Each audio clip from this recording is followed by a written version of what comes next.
का सबसे गमगीन लम्हा? अभी साल 1.5 साल पहले मेरी अम्मी का इंतकाल हुआ था। फिर उसके 4-5 महीने बाद बड़े भाई का इंतकाल हुआ।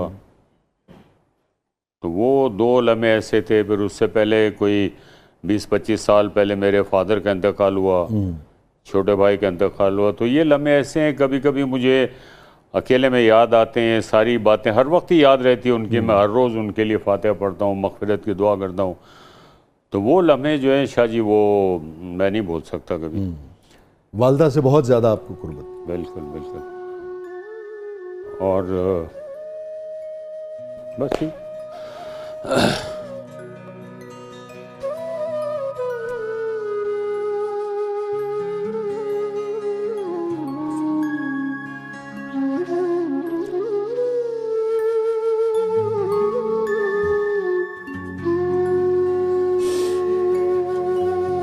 वालदा ने आपकी फिल्में, आपका उरूज तो देखा?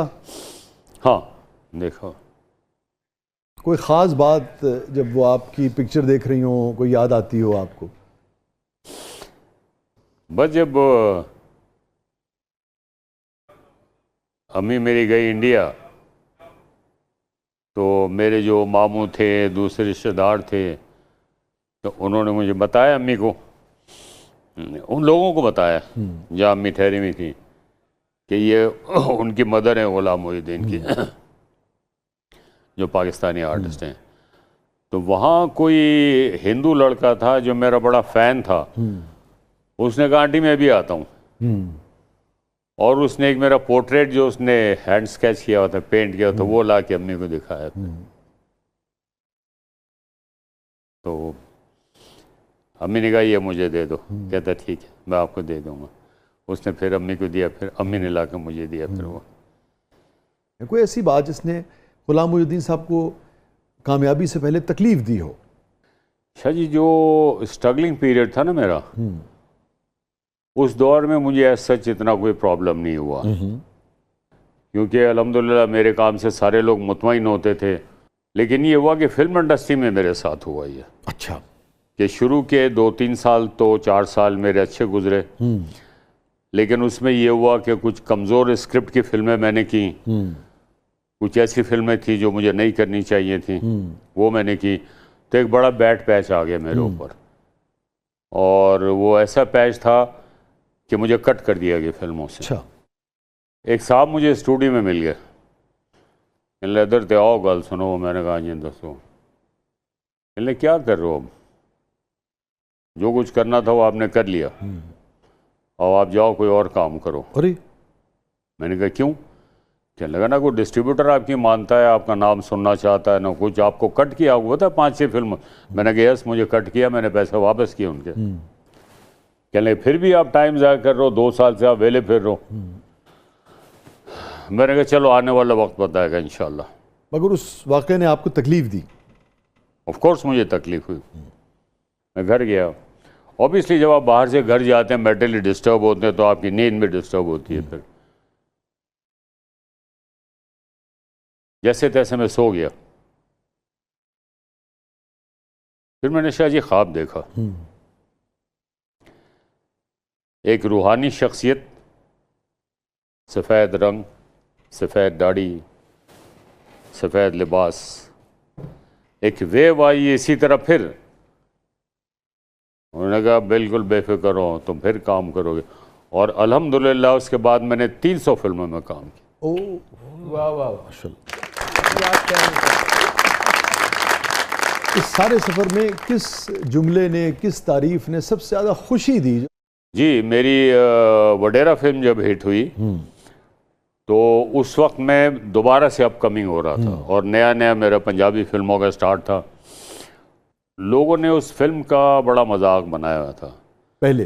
हाँ, उस फिल्म का नाम बहुत सारे लोगों ने रखा था बटेरा। अरे! वो अल्लाह ने ऐसी हिट कराई फिल्म कि एक बंदा जो मुझे 2-3 महीने से नज़र नहीं आ रहा था, वो पूरा मिठाई का टोकरा लेके आया और स्टूडियो में घूम रहा है। मैं ऊपर किसी फिल्म की डबिंग कर रहा था। गुल्लू साहब कितने, गुल्लू साहब कितने, गुल्लू साहब। तो मैं वो आपने देखा होगा मस्जिद के फ्लोर के पास एक स्टूडियो डबिंग का, मैं वहाँ से मैं खैर है चले आओ चले, वो उसने मुझे जप्फी डाली, उसने वो मुझे प्यार किया, वो मुझे प्यार किया, मिठाई खिलाई, पूरे स्टूडियो को उसने मिठाई बांटी। तो जो लोग ये कह रहे थे ना बटेरा बटेरा, उन्होंने कहा वेख ले ये अल्लाह दे कम ने, हाँ। बड़ा कुछ उसने उन लोगों को कहा, ठीक है ना। कुल्लू भाई को ऐसा ख्वाब जो पूरा होने से रह गया हो? मेरा अपना एक शाजी विजन है कि मैं ये चाहता हूँ कि हमारी इंडस्ट्री जो है ना इसका पूरी दुनिया में नाम हो। इसके लिए मैंने बहुत कोशिश की, अब भी कोशिश कर रहा हूँ। आपको लगता है आपकी ज़िंदगी में ये ख्वाब पूरा हो सकेगा? ख्वाब हो सकता है शाहजी, ये ख्वाब की ताबीर जो है वो अगर हो जाए तो मैं अभी भी मैंने किसी को लेटर लिखा था कि मुझे सिर्फ 90 करोड़ आप दे दें, मैं 1 साल में इंडस्ट्री खड़ी कर दूंगा और इंटरनेशनल मार्केट भी मैं कैप्चर करके दूंगा आपको। लेकिन जवाब कोई नहीं है। तो पता नहीं क्यों ये लोग हमें इग्नोर करते हैं। जब किसी तकरीब में आएंगे, अवार्ड सेरेमनी में आएंगे, फिर कहेंगे आप लोग तो हमारा असासा है। तो मैं तो क्रैक आदमी हूँ शाह जी, मैं तो एक दिन स्टेज से चढ़ गया, मिनिस्टर साहब तकरीर कर रहे थे, मैं कहा ये 1 मिनट ठहर जाएं, हम उस वक्त तक असासे हैं जब तक आप यहाँ खड़े और तकरीर कर रहे हैं। जब इस असासे में से कोई शख्स अपना प्रॉब्लम लेके आपके पास आएगा, आप कहोगे यार बाद में आना, फिर कभी आना। तो ये हिपोक्रेसी छोड़ दें। हम हैं, दुनिया में जानती है। फैज़ अहमद फैज़ साहब को 70 साल से लोग जानते हैं, आज भी जानते हैं। 20 साल पहले आपका पोर्टफोलियो किसके पास था कोई नहीं जानता। आप लोग साल में 4 दफ़ा चेंज होते हैं। आप लोग ऐवानों में बैठ के हुकूमत करते हो, हम लोग दिलों पे हुकूमत करते हैं, हम लोगों के दिलों में। तो आपके हम उम्र मेल आर्टिस्ट से नदीम साहब थे, वहीद साहब थे, शाहिद साहब, कुछ थोड़े से बड़े होंगे, कुछ थोड़े से छोटे होंगे आपसे। इनमें सबसे ज़्यादा कंफर्टेबल आप किसके साथ होते थे? सबसे ज़्यादा मुश्किल किसके साथ पेश आती थी? देखिए, नदीम साहब हैं, वहीद साहब हैं, शाहिद साहब हैं, ये सब मुझसे सीनियर हैं और बड़े हैं मुझसे। मुस्तफ़ा कुरैशी साहब हैं। लेकिन मेरी जो केमिस्ट्री थी और जो बहुत मज़ा आता था मुझे, हम इंजॉय भी करते थे काम को, वो जावेद शेख है। अच्छा, ठीक है। और वैसे भी हम लोग मिलते रहते थे, कभी मैं अकेला चला गया उसके घर, कभी वो मेरे घर आ गया, पार्टीज़ हो रही हैं, गेट टुगेदर्स हो रही हैं, सभी बैठते थे उसमें। लेकिन जावेद के साथ फ्रैंकनेस भी थी और काम का भी मज़ा आता था बहुत। अभी आपने बात की तालिब साहब से आपने सीखा, आदमी बहुत कुछ सीखता है, अपने हम उम्रों से भी सीखता है। जावेद शेख साहब से आपने क्या सीखा? जावेद शेख ये है कि वो बड़ा जॉली बंदा है। हाँ, और जिंदा दिल आदमी ना, जिंदा दिल आदमी है। मैं कभी कभी कहता हूँ उसको, कोई ऐसा जिक्र के ये हो और यार तुमको क्या टेंशन है यार, यार ये मेरा ज़ाती मसला है यार। मैंने कभी आएगा मजनू बना गया, बाल उखड़े हो यार, ये हो गया वो वो बड़ी बड़ी कहानी है उसकी। आपका पसंदीदा फिल्म डायरेक्टर कौन था? मुझे शबाब साहब। शबाब साहब शाह जी एक नहीं है वैसे तो। सबसे मुश्किल डायरेक्टर कौन थे? वही डार साहब। वही डार साहब सख्तगीर थे। सख्त इन सेंस कि वो मुतमईन नहीं होते। एक डार साहब और एक अस्करी साहब। अच्छा, हाँ, हसन अस्करी साहब ना? हसन अस्करी साहब। शॉर्ट हो गया सारा कुछ। अच्छा, उनका एक तकिया कलाम था आका, और नहीं आका वो पता ही नहीं लग रहा कि गुल्लू बादशाह खलोता है।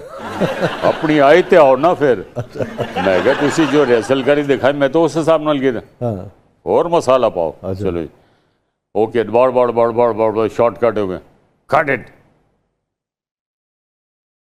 चलो ठीक है रख लेने।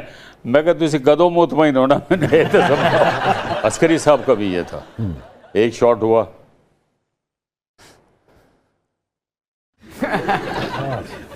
मैं क्या हुआ, खुरक पै गया सिर्फ वो है कि 10 होते थे। एक और कर ले, मैं कर लो, फिर होया फिर होया। मैं कहा शॉट ओके या नहीं ये तो बताएं आगा जी। एक और कर लेते। मैं कहा वजह बताओ क्या मिस्टेक है, कहाँ से उसको बेहतर करूँगा ताकि हम उसको ठीक करें थोड़ा। इसको जरा ऐसे कर लें। चलो जो उन्होंने कहा उसको वैसे कर लिया। कट। हाँ जी, ओके नहीं, इससे पहले वाली टेक ओके तो मैंने कहा ये क्यों करवा।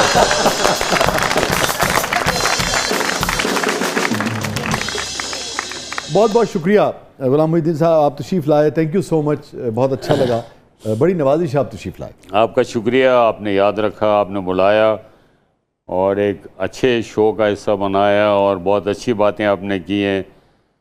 बहुत से राजों से पर्दा उठ चुका है अब, अल्लाह ही खैर करे, अब घर भी जाना है।